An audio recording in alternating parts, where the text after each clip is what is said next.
Breaking news, detik-detik longsor di Batang Palopo terekam kamera warga. Baru saja terjadi bencana tanah longsor di Kelurahan Batang, Kota Palopo.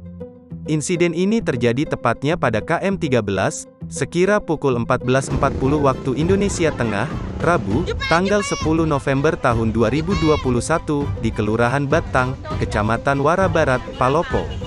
Tanah longsor tersebut membuat jalan penghubung Kota Palopo dan Toraja Utara Sulsel terputus.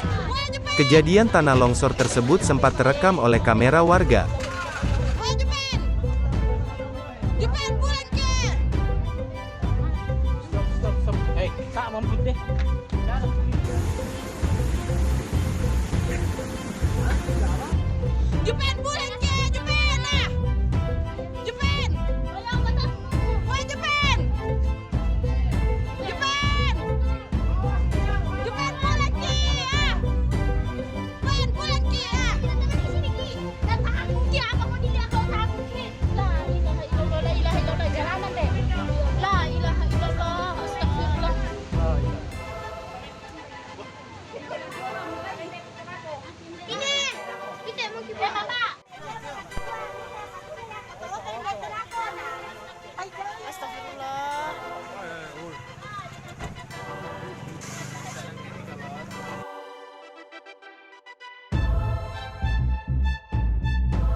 Jangan lupa subscribe, share, komen, dan like ya.